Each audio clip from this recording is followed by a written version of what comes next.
All right, Reverend, that's my wife you got there. Nope. That's one of the perks of my new job. Oh, sweetie. All right, that's my wife you got there.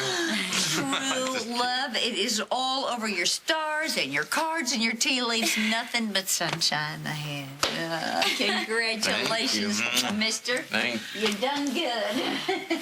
I'm happy for you. Thank you. I know we've had some problems. Well, you know what? What we'll do is erase it. Forget it. It's all in the past. Fresh start. Is there such a thing as a wedding pinata?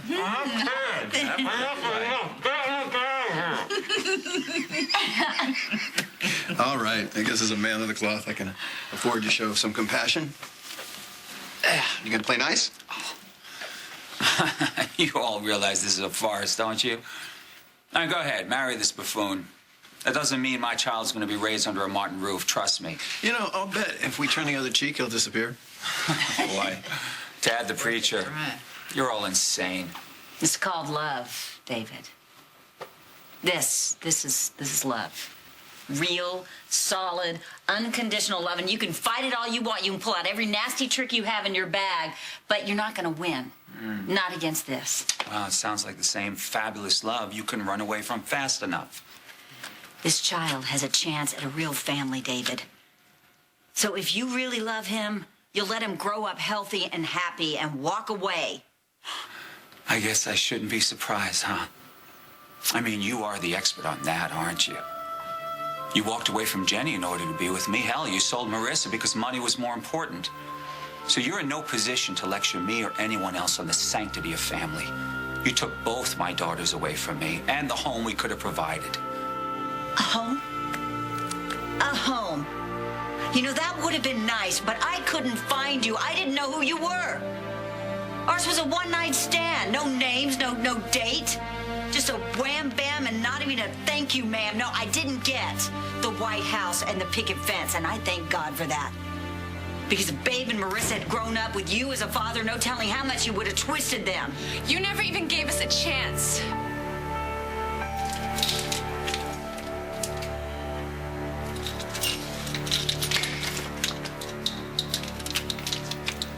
Jackson. Hey, Ken. Sorry if I startled you. I hope you don't mind. Greenlee gave me a key. No. Come on in. I'm just, packing up her stuff. I've been at this for months. I never seem to get much done. I guess that's because when all of this is gone, well, then she's gone. I'm having a hard time dealing with that. I'm sorry. What brings you here, anyway? I just came to feel closer to Greenlee. Listen, I'm only good for one box a day, so let me get this closed up and I'll get out of your way. Listen, by the way, I should tell you this. I talked to the DA's office. They brought Hayward in for questioning, but they released him. So that makes me the #1 suspect. With a bullet, as they say, you should pardon the pun. You okay? Yeah, sure. Okay.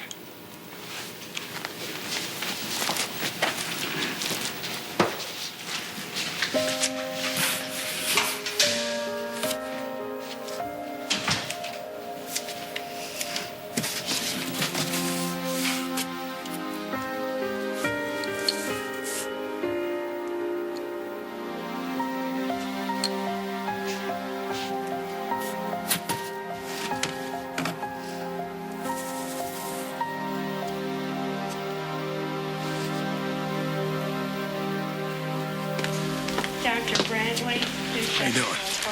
So you decided to defend Hayward and to get him off? That wasn't the plan. What was the plan, Liza? I was going to throw the case. Yeah, I was. But David blew it up.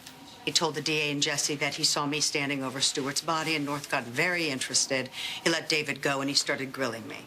What did you say? Well, I admitted that David was right. I was exactly where he said I was. Didn't say anything about Kendall. You have to believe me. Of course I have to believe you. Because if I didn't believe you, then everybody would know that this is not a real baby. Now, let's recap. As long as you remember not to see Kendall anywhere near that terrace, you have my silence. Aidan, Dr. Robert, 2744. Dr. Robert. You don't really expect me to believe that you want Annie locked up. I mean, you've gone to extremes to help her escape, repeatedly. I was wrong.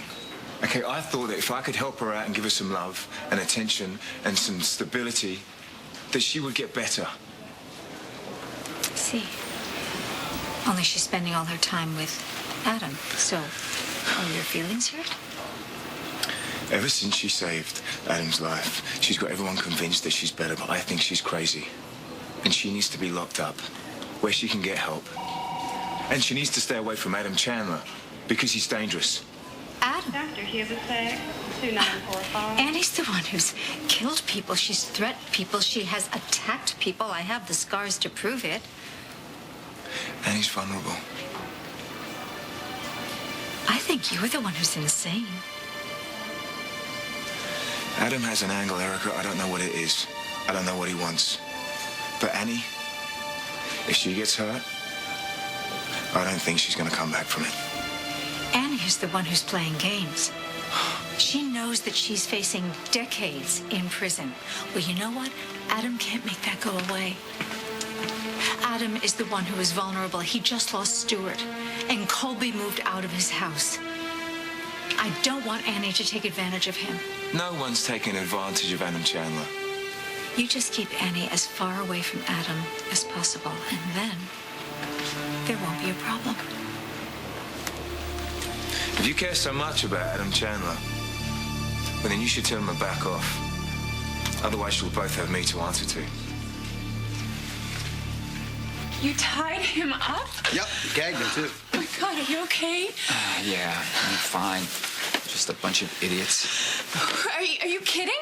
You're ranting about what a monster David is, and you pull something like this? In here trying to stop a wedding. Well, you tied him up. You've tried to strip him of his license. You've tried to put him in prison for a murder he didn't commit. All of you. God, the way you gang up on him. Thank you. Thank you. Thank you for defending me. But it's not going to make any difference. But thank you. So I guess congratulations are in order. Oh, well. Enjoy the honeymoon. It's not going to last. We're registered at Lacey's. Love a crock pot or something. Time to crank up the music and dance a little bit. Okay, before you all celebrate the big day, just tell me, why do you have to torture David? I mean, maybe if you just left him alone, he'd... Eat up all of Pine Valley. I get he's your father, but you've seen what he's capable of. Wait a minute. I thought you were on Jake and Amanda's side. I thought you wanted them to keep this baby. Yeah, so why not convict him of a murder he didn't commit? Just because it would make your lives easier. That's pretty sick. You know, you guys keep screaming about how you're the victims. From what I've seen, David could be screaming the same thing, too. You know what? Could I just talk to you for a second, please? No, please. Please, Marissa. Come on.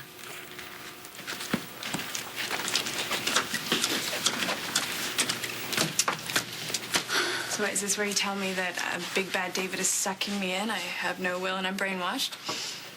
It happened to me. And it happened to Amanda. Okay, David has a way of drawing you in when you're vulnerable. Babe died, your parents died. You think it's just the two of you against the world. And you think you have it all under control. But before you know it, you're giving up everything to help him, to be with him, to fight for him. Marissa, he was drugging me, all right? And all of a sudden, I lost everything that mattered to me, Jenny and Tad. Well, lucky for me, I don't have much to lose. I've lost my parents. My birth mother sold me. My birth father actually seems to care about how I feel and what I want. And you feel special and needed and loved. But then one day you wake up and you realize you've been used. I have been there, Marissa, and I am terrified that if you don't wake up and see who David is, and he's gonna hurt you the same way he hurt me.